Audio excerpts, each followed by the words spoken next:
estão me ouvindo? Quem está aí online? Cristiano? Eu tô sim, mano. Vocês estão nos ouvindo? Oi, Mara, tô ouvindo sim. Estou ouvindo.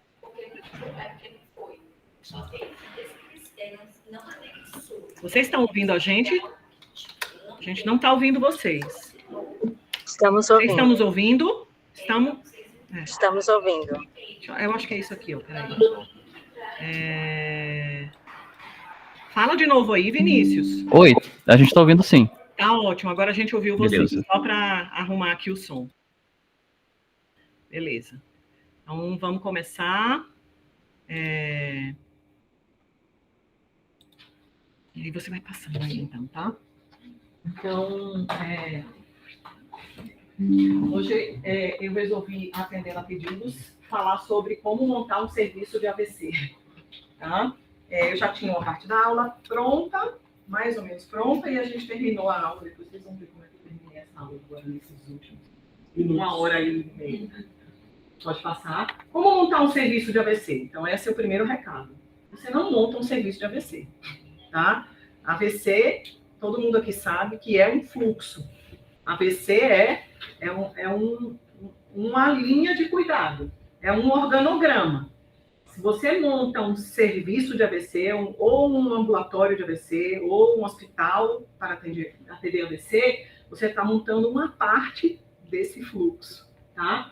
Então, o nosso colega Irapuá, que passou aqui como pós-graduando e residente também, ele falava isso, né? AVC é fluxo. Então, a gente tem que, para montar um serviço, montar esse fluxo e o passo a passo, desde o começo até o final. Então, esses números a gente sabe muito bem, né? Hoje o AVC é a primeira causa de morte. Obrigada. A doença cardiovascular. Vejam que das internações no hospital, cerca de 10%, são números de séries retrospectivas, são decorrentes de AVC, e é uma doença com a taxa de mortalidade alta e com a taxa de incapacidade, assim, também muito alta por causa das sequelas, enquanto os pacientes não são adequadamente tratados ou quando o tratamento não dá certo. Pode passar o próximo. Lembrando que é a principal causa de deficiência física de incapacidade no mundo. E aqui não é diferente em relação a esse dado. E a tragédia aqui no nosso país, ela está piorando, tá? Então, esses são dados coletados em registro civil. Por exemplo, você vai coletar nos certificados de óbito do Brasil e tem o dado do DataSUS. O DataSUS, ele tem um dado um pouco mais antigo, porque ele é compilado com uns 2 anos de atraso, tá? Então, os dados do registro civil são dados, assim, mais novos. Então, pelo dado do registro civil, já suplantou infarto, tá? No DataSUS e no registro civil, a média é essa, né? 113 mil mortes no ano de 2022 e mais ou menos 400 mil casos por ano. Passo próximo, tá? O nosso país, ele tem uma política pública de atenção ao AVC que começou a ser desenhada na década passada. Em 2012, foi a primeira portaria que estabeleceu um PCDT, um protocolo clínico de trombólise, né? Então, essa portaria foi em 2012, tá? Tem uma linha de cuidado publicada pelo Ministério da Saúde, que tem as suas críticas, porque tem alguns furos, realmente, essa linha de cuidado, porque ela foi montada com profissionais, especialistas neurovasculares, junto com o governo, né? Então, algumas coisas têm que ser atualizadas. Passo próximo. Existiram outras portarias. No mesmo ano de 2012, critérios de habilitação para hospitais públicos. Então, esses hospitais fariam parte de uma rede de urgência e emergência e seriam vários tipos de hospital. Então, essa portaria de 2012 fala exatamente desses tipos. Passo próximo. Em 2015, uma portaria atualizou esses dados e critérios de 2012 e instituiu essa linha de cuidados. Então, esse documento que está aí ao lado, ele data de 2020, foi publicado em 2015. E, ano passado, saiu, pode passar o próximo, a última portaria do tema, que foi a portaria da trombectomia, que instituiu na tabela de procedimentos do SUS, a trombectomia. Passa o próximo. Então, essa primeira portaria, ela fala do PCDT, ela incorpora o trombolítico e ela financia o trombolítico no hospital público, tá, gente? Passa o próximo. Essa de 2015, ela estabelece esses critérios para o hospital ser habilitado como centro de AVC. Então, vejam que é diferente. Um paga o trombolítico, o outro mostra se o hospital pode ser tipo tal, tal, tal. E essa outra portaria de 2015, ela fala de incentivo financeiro. Então, por exemplo, se o hospital quiser receber uma verba extra pelos leitos de AVC, ela pode se habilitar dessa forma e ela recebe uma verba extra além da verba SUS. Então, isso foi um incentivo para vários hospitais quererem atender esse doente com AVC. Porque esse doente com AVC, eles não queriam. Eles queriam distância. Por quê? AVC é o quê? É doente crônico, num leito, hemiplégico e consumindo dinheiro no hospital. Tá? A partir desses tratamentos, começou um pouquinho de incentivo financeiro. Tá? Essa portaria de 2015 é muito importante, porque ela coloca no critério, a partir do tipo 2 de hospital, tem que ter unidade de AVC. Tá? E aí, o tipo 2 é um leito X de unidades, e o tipo 3 é um outro leito X. Tá? Lembrando, passa, que esses valores estão congelados desde 2015. Então, naquela época, foi uma baita de um incentivo financeiro. Hoje, nem tanto. A inflação já comeu esse dinheiro. Então, a nossa luta agora no Ministério, via sociedade, é tentar atualizar esses valores que realmente estão congelados há 12 anos. Né? 12 anos. 9 anos. 9 anos. Passa o próximo. Tá? Essa é a portaria do ano passado, né, gente? Então, instituiu a tabela de código de procedimento. Então, até então, não tinha tabela, não tinha número, não tinha valor, não tinha nada. E a partir dessa portaria, vejam só, o valor para um doente que recebe trombectomia está ali, ó, R$ 16.810. Tá? O valor que é o serviço profissional tal e o valor total hospitalar tal. Tá? Essa portaria, ela teve muita crítica de sociedades de neuroradiologia e de neurocirurgia. Como pode o SUS pagar um valor desse? Na verdade, o SUS tem que pagar um valor X. Então, ele pegou os valores dos hospitais que já faziam trombectomia e fez uma média desse valor, tá? Considerando material, catéter, microcatéter, blá, blá, blá. E tudo isso está incluído aqui. É um valor ideal? Não é. Mas para quem pagava zero, já é alguma coisa, tá? É alguma coisa. Aí os hospitais vão ter que se organizar. E muitos hospitais e até sociedade de neuroradiologia criticou esse valor não cobre o custo da sobreaviso, não cobre não sei o quê, não cobre material. Gente, a gente tem que pensar que o financiamento público não é só federal. Ele, por definição, ele é tripartite. Então, ele envolve federal, estadual e municipal. Tá? Então, isso aqui é uma verba federal. Se houver necessidade do estado, do município, aportar verba, isso é uma coisa que tem que ser combinada e acordada. Tá? Passa o próximo. Bem, mas tem o código agora. Né? O código é esse, e o serviço, vejam ali, classificação, se puder colocar aí a setinha. Bom, o serviço é ali, o serviço de atenção, neurologia, neurocirurgia, endovascular. Né? Então, o serviço para ter trombectomia, ele tem que ter essas três coisas. Tem que ter o neurocirurgião, tem que ter o neuroradiointervenção e hemodinâmica lá. Passa o próximo. Tá? Então, assim, aqui, só para vocês verem, dados de 2022, tá? Da tese da doutora Aline Palmeira, com a doutora Sheila, mostrando os centros de AVC no país habilitados pelo Ministério da Saúde. Então, vejam que, assim, no sul tem muito... Maravilha. O Rio de Janeiro. Rio de Janeiro largado. É impressionante. E o buraco no norte e no centro-oeste do país. Tá? Eu estava falando agora no telefone com uma repórter do Paraná. E ela queria saber por que isso. Por que não tem centro no Amazonas, em Roraima, no Acre? Tem que ter centro. Por que o governo não põe? E aí eu expliquei para ela, não é só pôr, não é assim. Então eu dei um exemplo para ela. Como é que a pessoa vai fazer um risoto um macarrão ao fungo ou um trufado se ela não sabe fritar um ovo? Tem que saber o básico. Como você quer fazer trombectomia mecânica se você nem trombólise faz, cara pálida? Então, o buraco é muito mais embaixo. E isso que a gente tem tentado explicar, principalmente para sociedades de neurointervenção, né? Que não é só dizer, tem um colega que faz. Não é assim. Tem um estudo que foi apresentado no WSO,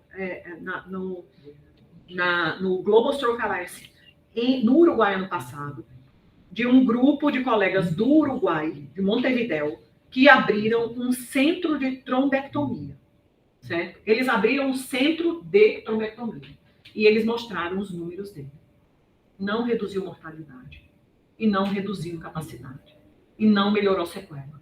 Qual é a prova disso? Isso ainda não foi publicado, gente. Foi apresentado. E que não adianta você colocar um centro de trombectomia se você não tiver o cara que faça trombólise, o neuroclínico no serviço, o SAMU que funciona, quem leva o doente. Não adianta. Não adianta ter só o cara que abre a artéria. Tem que ter um neuroclínico depois, cara. Passa o próximo.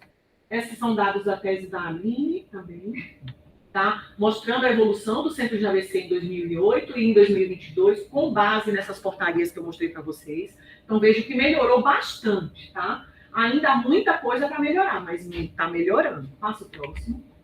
Eu acho, volta ali no Amazonas, eu acho que não é Manaus. Eu acho que é outro lugar. É Manaus? Não. Então tem algum centro lá. Não sei qual dia. 1, 2, 3, não sei. Bem, passa o próximo. Esses são os critérios da WSO para centro de AVC. É um critério da Organização Mundial de AVC. Então, veja que pelo WSO, o nominho é centro mínimo, centro essencial e centro avançado. Tá? Então, o centro mínimo é esse que faz a trombólise, o essencial é que tem mais coisinhas, tá? E o avançado é o que tem trombectomia, tá, gente? Aqui no nosso país, passo próximo, até o ano passado, esses eram os critérios do Ministério da Saúde.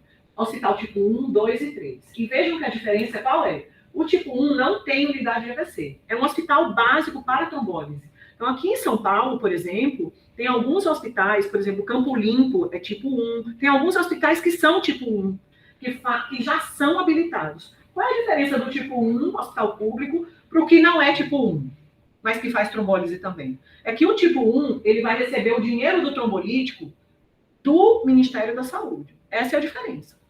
É a única diferença, gente. E o outro, que não é tipo 1, ele tem que pagar do bolso dele a verba do trombolítico. Então, isso pode ser um impeditivo para o diretor de chegar e dizer, eu não quero fazer trombólise aqui, porque eu acho cara essa droga aqui que custa 3 mil, 4 mil reais, tá? Então, o ideal seria habilitar esse tipo 1, tá? O tipo 2, aí a diferença principal, vejam que tem que ter 5 leitos de unidade de AVC, tá? E além das coisas complementares. E o tipo 3 é tudo do tipo 2, só que a unidade é, no mínimo, 10 leitos, tá vendo? Então, é um número de unidades, tá? E aí, nas portarias, tem tudo estabelecido. O que é uma unidade? Tem um espaço físico, delimitado, tem que ter tal. Tá tudo lá. Tem que ter monitor, tem que ter bomba de fusão, tem que ter enfermeira, tem que ter leito, maca aqui, levanta e baixa. Tá tudo lá, bem detalhado. Passa o próximo. Todo esse trabalho aí vem uma construção, gente, da Sociedade Brasileira de AVC, tá? Desde 2013. Então, a gestão da doutora Sheila Martins foi exatamente essa de 2013. E ela já estava lá dentro do Ministério, tentando convencer os caras. E aí, isso foi que levou à construção desse estudo aqui. Por que veio esse estudo? Esse estudo foi uma coisa da cabeça desses neurovasculares para fazer um estudo clínico publicado no índice? Não foi. Esse estudo foi uma exigência do Ministério da Saúde. A sociedade chegou lá nessa época e falou, olha, a gente tem que ter trombectomia. Olha aqui, 5 trabalhos de 2015. Aí o Ministério, não. Você vai ter que me provar que esse tratamento funciona no caos que é o nosso serviço público. Tá. Aí o Ministério pagou o financiamento desse estudo, via projeto CNPq, FAPESP, etc. E esse estudo saiu. E foi um estudo que mostrou que, mesmo com o nosso caos, a terapia é tão poderosa que funciona. Passa o próximo.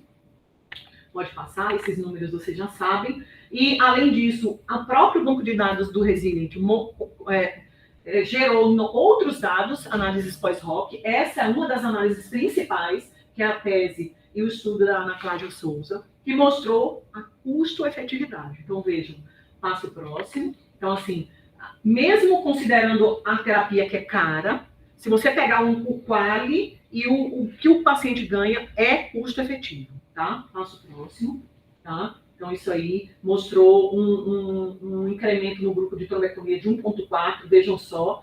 É um número que é um indicador de custo-efetividade que é favorável, inclusive, a países como China, Austrália, Suécia. Tá vendo?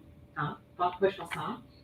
Então, esse incremento, ele é custo-efetivo, mesmo considerando esse valor aí. E vejam que o custo, olha aí o custo da tese, dos números do Resilient, 16.368. É mais ou menos o que o Ministério bateu o martelo, que eles decidiram que iam pagar. Pode passar. Tá? Então, na época, antes de sair a trombectomia, gente, o Ministério da Saúde pediu à sociedade, olha, quais são os hospitais que estão habilitados? E a sociedade respondeu, olha, os hospitais habilitados são hospitais que fizeram parte da rede Resilient. A gente já sabia, esses hospitais estão prontos para fazer a trombectomia. Tá? E a lista? Essa lista foi a lista que foi sugerida para implementação. Tá vendo, gente? Então, tem vários hospitais. E a gente ainda falou, nesse intervalo do estudo Resilient, pode passar, Lívia. Pode passar. Tem outros hospitais que se organizaram, que não fizeram parte do Resilient, mas que estão também super prontos. A gente até falou para eles, olha aí, ó, Teresina, Maceió, Campo Grande, Restauração HR em Recife e o Roberto Santos em Salvador, tá? Na nossa ideia, o ideal seria terem liberado para todos esses hospitais. Mas o Ministério da Saúde, ele segue as normas, lei, e aquelas portarias são leis. O que é que eles pegaram? Pegaram todos esses hospitais e viram quem é tipo 3. Só aqueles que saíram na portaria. Por isso que o nosso hospital ainda não entrou, porque o nosso ainda não é tipo 3. E por isso que Santa Casa não entrou e outros também não entraram. Pode passar? Então, quando vocês perguntaram para a gente por que a gente não está dentro, é por causa disso. A gente tem que ter o papelzinho lá no Ministério dizendo nós somos habilitados tipo 3. Então tem que ter unidade de AVC, tem que ter a papelada toda. É isso que a gente está correndo atrás. Hoje, agora o cenário vai ser esse. Tipo 1, 2, 3 e o 4.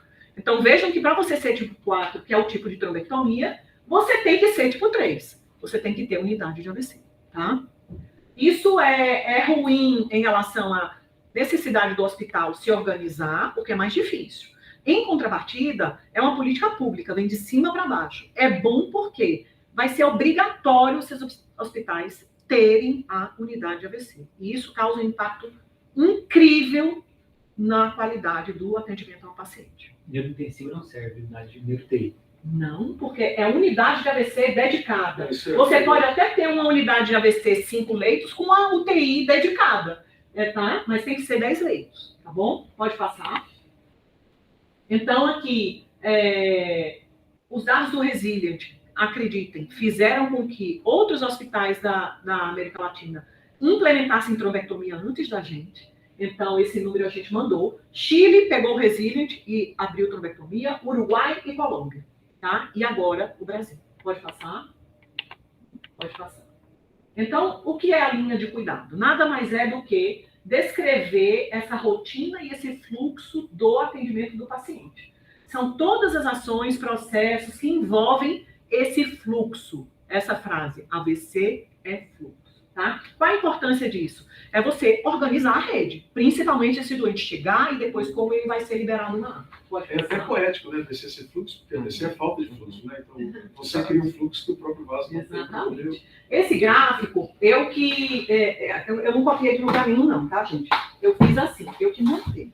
Tá? Eu peguei esses numerozinhos, que são chamados icons, e eu fui colocando icon por icon, coloquei preto e branco, que era mais fácil de achar na internet, e eu montei. Então, o AVC começa daqui, ó. Dados do paciente, é um paciente livre de AVC, e ele tem um AVC, e aí aqui começa essa jornada, né? Tá? Então, pode passar. Então, aqui é a parte pré-hospitalar, que eu acho que, na minha visão, é o mais difícil de você organizar, tá? Porque envolve você entender como é a região. Pode passar. Essa primeira avaliação, é óbvio. Quem faz não é médico, é o leigo, é no trabalho, é em casa, é o próprio paciente que está sendo vítima, ele tem que saber reconhecer. E ele ou vai para o demanda espontânea, ou ele aciona algum serviço de ambulância, que geralmente é o SAMU, ou as clínicas particulares, se for o caso. Pode passar. Então, é preciso, nessa etapa, reconhecer o AVC e ter campanha de saúde pública ensinando como é o sintoma do AVC. Por que todo mundo sabe que você tem uma dor no peito, no braço esquerdo, infarto? No AVC, a gente tem que ensinar qual é o beabá. Pode passar. Tá? Então, uma rede organizada, isso aqui tem que ser muito bem costurado. Aqui um exemplo de Ribeirão Preto. Desorganizou aí a fonte. Em Ribeirão Preto, a rede é muito organizada, a cidade recebeu uma certificação Cidade Angels, né? E quando pré-notifica, quando liga para o SAMU já tem o telefone do HC, do Hospital das Clínicas, e já liga dizendo, estou levando um AVC, né? Então, isso é um exemplo de como você organiza a rede lá dentro. Numa cidade pequena, 600 mil, 1 milhão de habitantes, 1,5 milhão, é totalmente factível fazer isso, se você tem um centro de referência. Pode passar. Quem é que constitui essa fase pré-hospitalar? São os atores? A vítima do AVC, óbvio, né?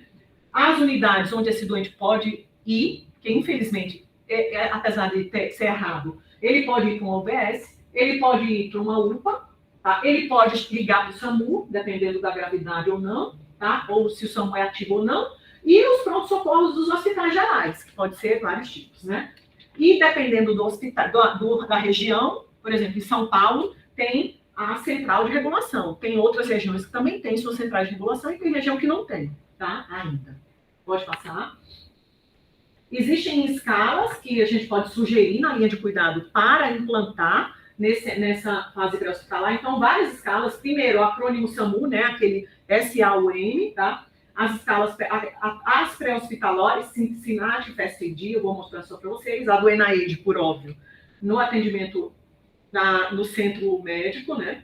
ABCD2 para AIT, tá? Classificar os tipos de AVC, isso depois eu vou mostrar para vocês por quê, e os tipos de hospital para atender. Então, se é uma região que tem vários centros de referência, você tem que saber qual é o tipo 1, 2, 3 e 4. Pode passar.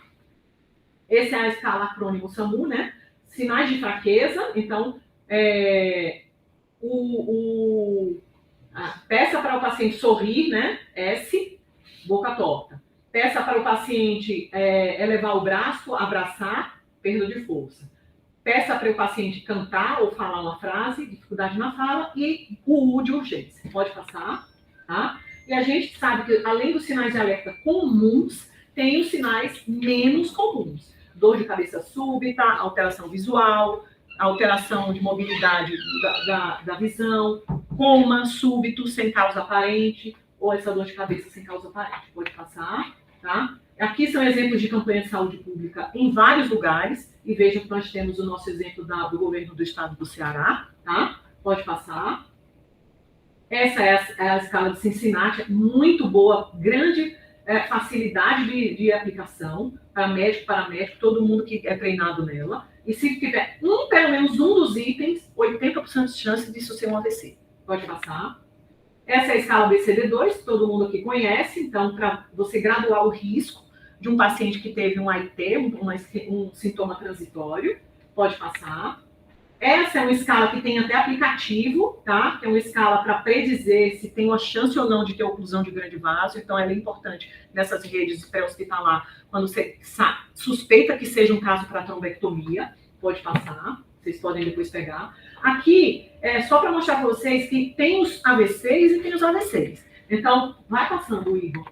Tem um AVC que está dentro de uma janela de 4 horas e meia. Tem um AVC que é mais agudo, menos de 24 horas. Esses AVCs podem ou não ter sinais de oclusão, de grande vaso. Tem o AIT, tem o AVC que está fora de fase aguda, de qualquer tipo de terapia de reperfusão, por exemplo, acima de 24 horas. E tem os outros tipos de AVC que a gente não pode esquecer, os coitadinhos do isquêmico, do hemorrágico e da HSA, porque eles fazem parte dessa rede de atendimento também, tá? Então, qual a importância disso? Pode passar, Igor. É que você, dentro da sua linha de cuidado, do seu estado, da sua região, você vai categorizar os tipos de AVC, porque você vai perder energia principal para correr com esses que estão dentro das primeiras horas, e esses aqui você pode, por exemplo, deixar numa central normal de reposição, porque ele já passou o tempo, você não tem muita coisa para fazer de terapia de perfusão, por exemplo, ou de tratamento de AVC hemorrágico. Pode passar. Tá? Aqui é um exemplo de que você tem que, junto com a tua equipe, colocar na linha de cuidado, olha, os tipos são esse, tá bom? Então, aqui a importância, por exemplo, de treinamento para reconhecer e captar essa informação. Quando foi o início do sintoma. Isso é super importante. E a gente tem que bater nessa tecla e treinar. E todo ano, nas redes organizadas, Joinville, Fortaleza, Brasília, Ribeirão, Rio Grande do Sul, todo ano tem que ter treinamento. Porque o pessoal do SAMU muda o tempo inteiro. Né? Então, tem que ter treinamento todo ano para falar esse mesmo beabá todo ano. Pode passar.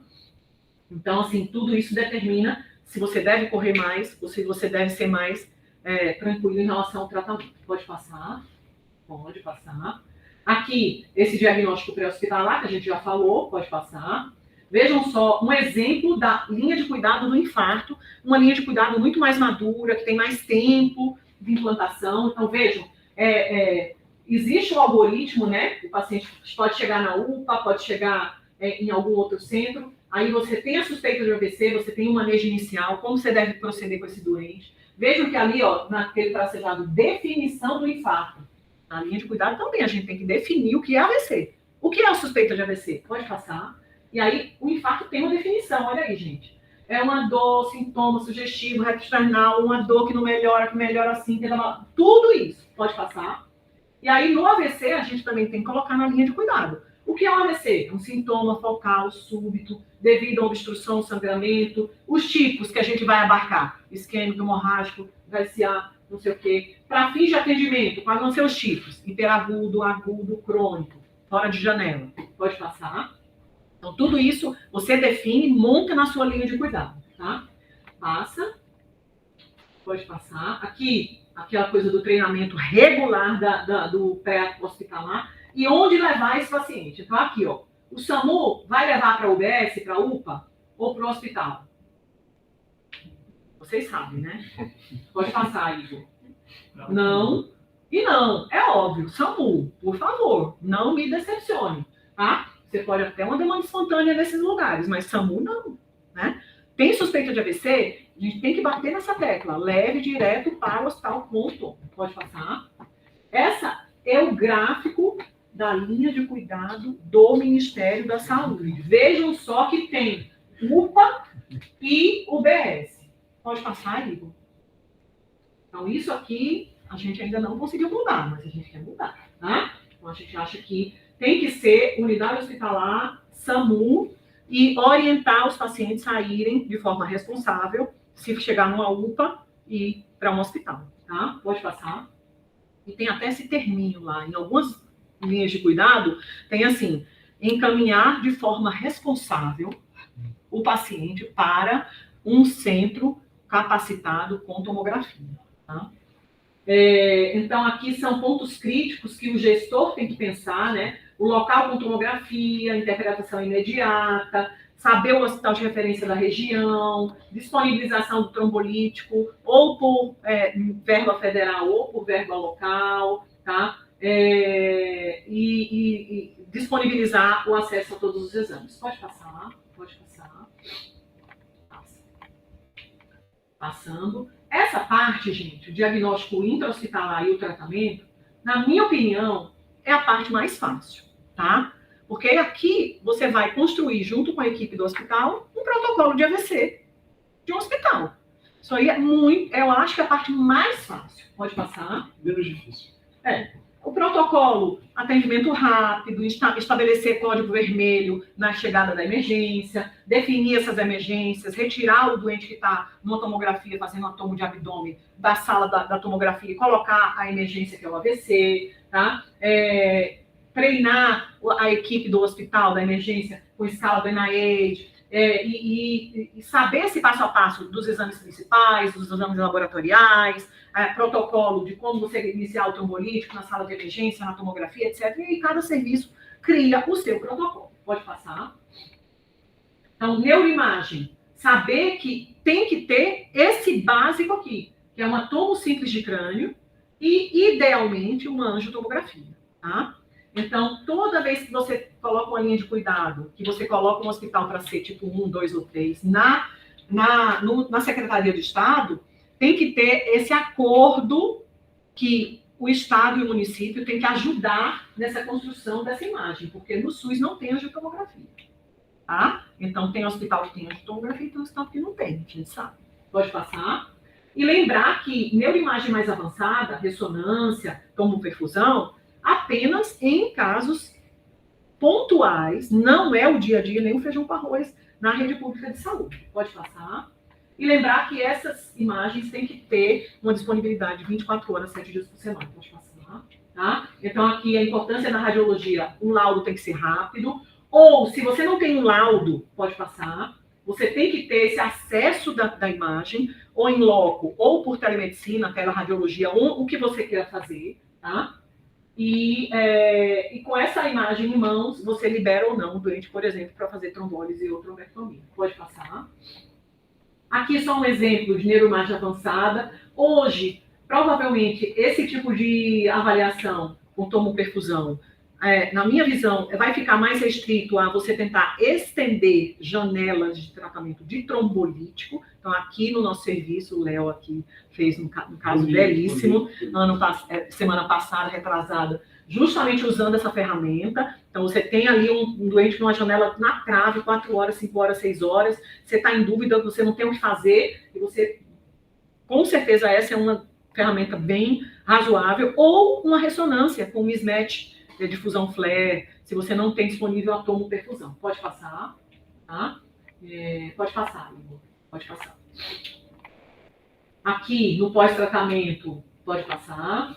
Então, assim, novamente, coloquei aí a escala do AIT, ABCD2, porque esse doente é um doente que, dependendo da gravidade, é um doente que tem que ser monitorado, tá? E AIT, na minha visão, é um AVC, né? Eu acho que o nome nem deveria ser AIT, deveria ser um outro nome, porque, assim, é tão importante quanto um AVC que instalou e não reverteu o déficit. Pode passar, tá? Esses são alguns dos tempos recomendados, né, pelas principais sociedades e diretrizes. Então, vejam, porta-médico, avaliação da neuro, tomo, laudo e porta-agulha, por exemplo, em trombólise endovenosa. Pode passar, tá? Aqui um resumo dos tratamentos possíveis na fase hiperaguda. Então, tratamento clínico com antitrombótico, paciente fora de janela, tratamentos de reperfusão, trombólise e trombectomia no isquêmico, pode passar, e tratamento do controle de pressão, glicemia, febre, monitorização do AVC hemorrágico e neurocirurgia nos casos indicados. Pode passar. Aqui só para lembrar para vocês, realmente, essa é uma coisa assim que vira a página. E vejam, se a gente depender da vontade do gestor em colocar uma unidade de AVC, não sabe, tá? Hospital Albert Einstein tem unidade de AVC? Não. Sírio-Libanês tem? Não. Qual hospital privado tem unidade de AVC? Eu não conheço. Tem? Não tem. Não tem. Então, isso aqui é uma política pública, tá? As políticas públicas, via portaria, obrigam a ter unidade de AVC. Porque se você for para o gestor e falar, olha, pega aqui um espaço e coloca aqui só doente com AVC, nenhum vai querer. Pode passar. Esse é um slide impressionante da Secretaria de Estado do Espírito Santo. Tá? Então, aqui vocês veem a mortalidade no Sudeste de AVC, a mortalidade no Brasil em verde, e aqui é o Espírito Santo. Aqui foi o Hospital Central, Estadual Central, colocou uma unidade de 29 leitos. Aqui, o mesmo hospital aumentou a unidade para 52 leitos. Olha a mortalidade. Tá? Esses dados não estão publicados, mas foram apresentados pelo Dr. Leandro e pelo secretário Miguel Duarte. Esse slide mostra para vocês como é que pode uma ferramenta dessa fazer isso. Não é trombectomia e trombólise, tá, gente? É unidade de AVC. Tá? Pode passar. Então, e o bonito é que a gente tem vários ex-residentes nossos lá. A Mariana que fez aqui, tem muita gente de Ribeirão que está lá. Fiorotti, exatamente. Tá? Tem muita gente boa. Então, isso aqui é política pública e mostrar que a unidade de AVC funciona. Mesma coisa tem em Fortaleza, eu não tenho os números. Eu recebi esse dado aí. Aqui é um passo a passo de como fazer um serviço de AVC no serviço público. Você tem que definir os seus hospitais, né? Se é o hospital tipo 1, 2, 3 ou 4, que é esse de trombectomia. Você tem que ter o apoio do gestor, que deve aprovar pela comissão bipartite. É isso que você tem que chegar na secretaria, colocar nessa comissão e falar, vamos aqui combinar que vai ter verba federal, mas que você vai ajudar aqui a gente, se a gente precisar, tá? Você tem que apresentar um plano de ação regional, que nada mais é, gente, do que essa linha de cuidado no estado, tá? Para trombólise e trombectomia, estabelecendo quais são os centros que vão ser possíveis trombólise, trombectomia, etc. Você tem que, depois disso, a vigilância sanitária chegar lá, igual chegou aqui, e, você tem unidade de AVC? Eu quero ver. Onde está? Você tem bomba de fusão? Eu quero ver. Você tem tomo? Eu quero ver. Tem neuro? Cadê o neuro? Eles olham tudo, tá? Kinés. Cadê o seu TO? A gente ficou desesperado com o TO no passado. Tá? Envia tudo isso para o Ministério da Saúde, entra num sisteminha e aguarda o diário oficial. Se não tiver o diário oficialzinho lá, esquece. Você não vai ter verba. Pode passar. Esse é no serviço privado. Você tem que definir qual vai ser o seu tipo de hospital, mais básico, ou intermediário ou avançado. Você tem que chegar para o gestor do hospital, o diretor clínico do hospital, e mostrar esses números, desfechos, impacto desses tratamentos. E, além disso, você tem que mostrar o impacto financeiro. Porque os gestores, eles trabalham com cifrões, tá? Então, na ideia deles, tem que dar dinheiro para o hospital, ele tem que se manter com esse tratamento. Então, aqui é importante você se juntar com a neurorradiointervencionista e você tem que mostrar os números. Olha, um device de trombectomia custa X.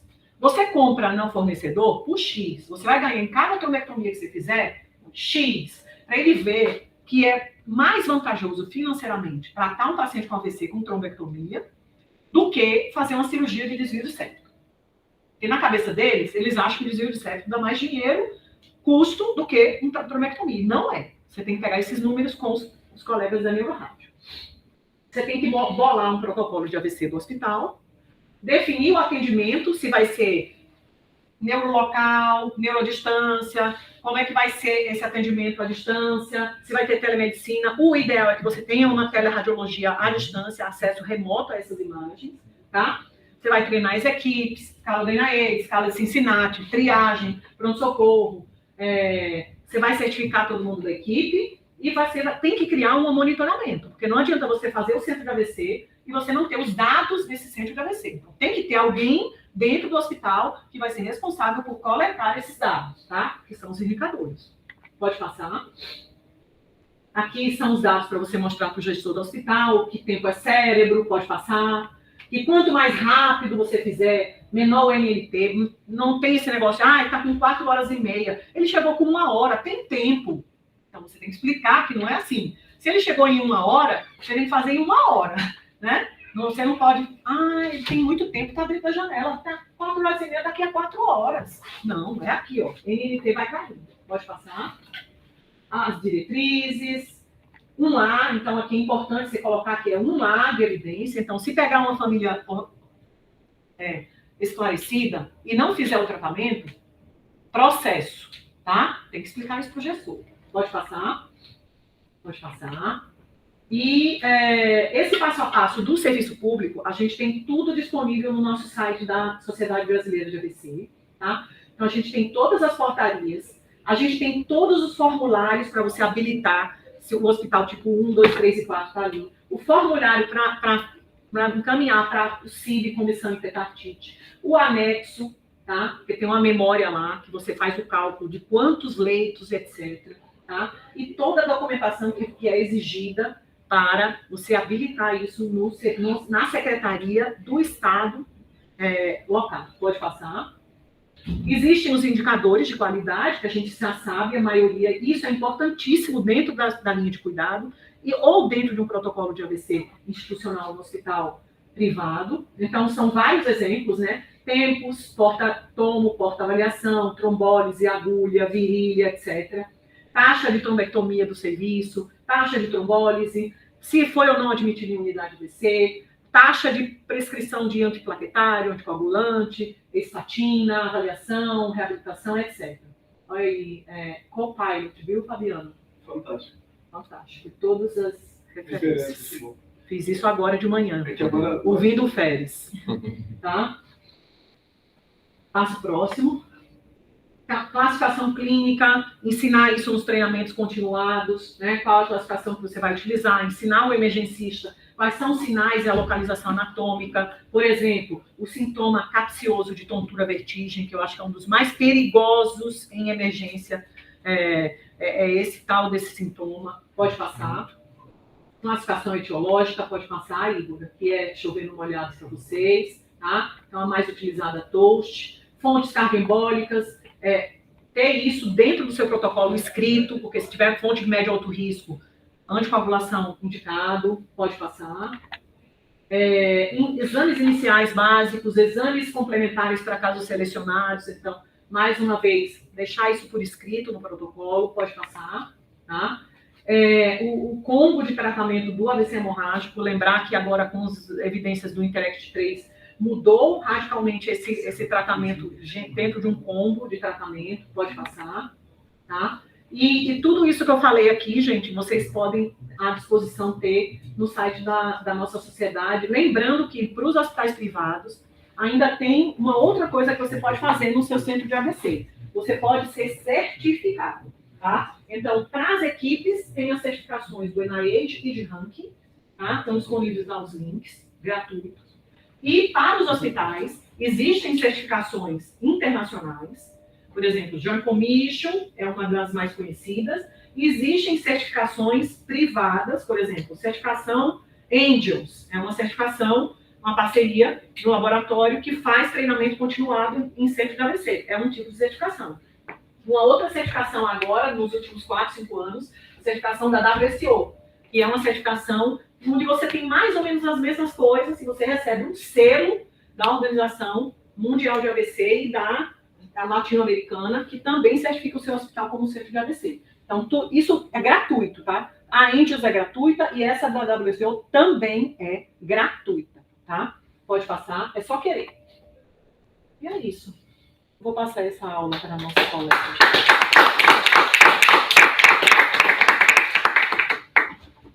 Parabéns, Mara. Mais do que a aula, é ser uma das campeãs nacionais desse estímulo da gente fazer um Brasil melhor. É um trabalho hercúleo, né? É um trabalho hercúleo. Então, a repórter que eu estava conversando agora, me perguntando por que não põe um centro de AVC, um em cada estado. Aí eu falei, minha filha, não é assim. Não é igual a abrir um pacote de biscoito e pegar o biscoito e colocar lá. Envolve isso aqui. Ficou muito detalhado, ficou muito bonito, porque você mapeou muito bem essa anatomia e fisiologia do problema. Por isso que eu falo, a parte mais fácil é o protocolo em si. Porque o protocolo, isso aqui você vai e edita. O problema é essa rede pré e o pós. E agora a gente está queimando neurônio com isso, esse pré e esse pós no estado de São Paulo. Né? Como organizar o pré numa cidade tão complexa como São Paulo e num estado como São Paulo? Então, se dividiu em grupos, grupo interior, grupo grande São Paulo. E como organizar o pós? Porque o pós é um outro gargalo. Reabilitação não existe, fisioterapia não existe, centro de reabilitação não existe. O doente fica lá 2 anos, 3 anos e não tem acesso a nada. E você vê que um crivo ali de qualidade é menos de 30 dias de acesso à reabilitação. O Vinícius está aí, deve estar nos ouvindo, ele sabe em primeira mão a dificuldade. Devia ter um Sara Kubitschek, Rede Sara, em cada estado. E aí, Vinícius? Arruma aí para nós, Vinícius. Acho que a gente desenvolveu o som. Não estamos ouvindo. Peraí. Tá? Oi, gente, vocês estão me ouvindo? Então, e aí, Vinícius? Por que o Sara não vem para cá, hein? Fala aí. Na verdade, eu já tive essa ideia, né? Mas tem a questão de já ter redes públicas de reabilitação aí, como o Lúcio Montoro, né? Então isso acaba limitando um pouco a justificativa do Sara ir para aí. Pelo menos foi isso que me falaram anteriormente, né? Mas, Vinícius, não cabe, não dá conta. Eu imagino que não. Era até a minha pergunta que você acabou já respondendo, né? Como é que é o acesso em São Paulo especificamente? É muito eu sei que é ruim no país todo, né? Mas como é que é o acesso de reabilitação especificamente aí? É muito restrito. Eu acho que para um estado com 40, sei lá quantos milhões já tem agora, né, não é sobrar, você entendeu? Então, aqui a nossa luta agora na secretaria é tentar organizar isso. A gente sabe que tem esses centros que é os CERS, né? Centros especializados em reabilitação. No papel é tudo lindo, mas na prática eu não sei, eu não conheço. A CD vem reduzindo o SUS, né? Tem quase meio a meio, hoje é 28 mil particular, tem muita dificuldade de acesso. A gente vê que até aqui mesmo muitos pacientes têm dificuldade de acesso. Isso já melhorou muito, né? Aqui em Brasília, por exemplo, a realidade que eu conheço mais, né? Os pacientes que saem, por exemplo, do base, né? Trombolizados ou não, né? Que conseguem fazer o cadastro aqui com a gente conseguem vir com certa rapidez, né? Para avaliar primeiro, né? Porque tem que tudo avaliar. Exatamente, né? Então, não é assim, vem para reabilitar. Tem que exatamente, né? Porque muitos deles, por exemplo, têm demandas de fazer reabilitação internado, né? Aqueles que acabaram de sair, né? Muitas vezes precisam fazer isso. Então, será que eles têm condições de internar para fazer uma reabilitação mais adequada ou eles têm condições de ficar como externo? Aqueles que estão como externo, eles têm condições sociais de ficarem vindo aqui várias vezes para fazer um programa mais extenso de reabilitação? Muitos deles não têm, né?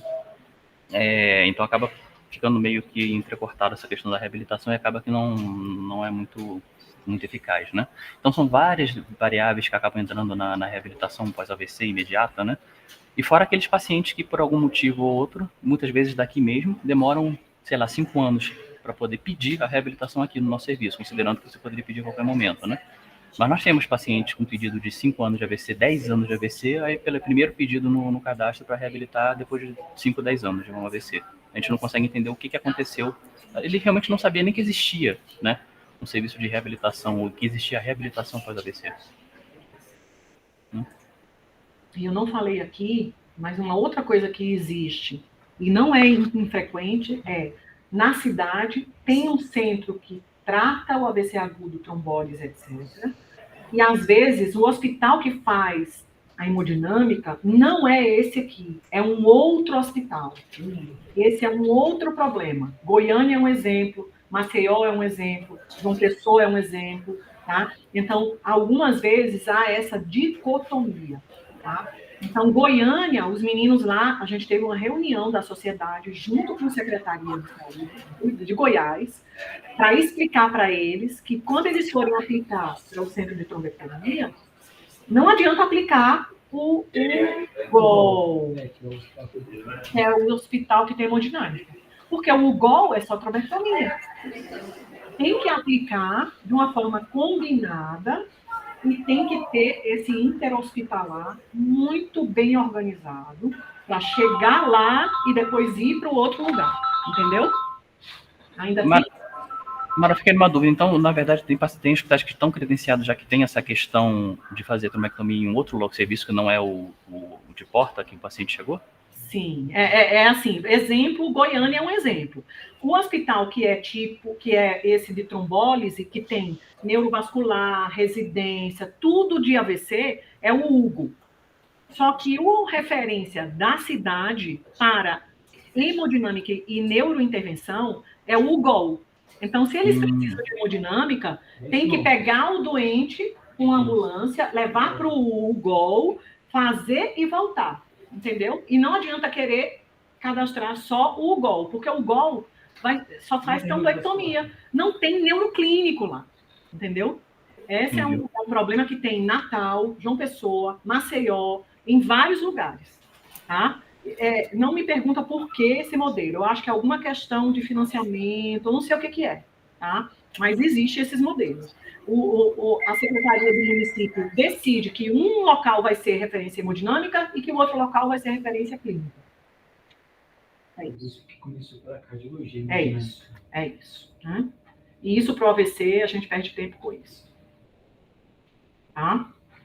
Mas lá, por exemplo, em Manaus, tem um hospital universitário que tem um centro de hemodinâmica novinho, parado, esperando a doutora Vanzina. Alguma questão, gente? Outra questão, só falando rapidamente da questão da reabilitação também, né? Quando que a gente vê também muito na prática aqui, quando os pacientes vêm de um centro, por exemplo, quando não vêm do base, né? Muitos deles não têm nem sequer investigação básica completa, né? Então não dá nem para começar a reabilitação de maneira adequada antes de fazer, né?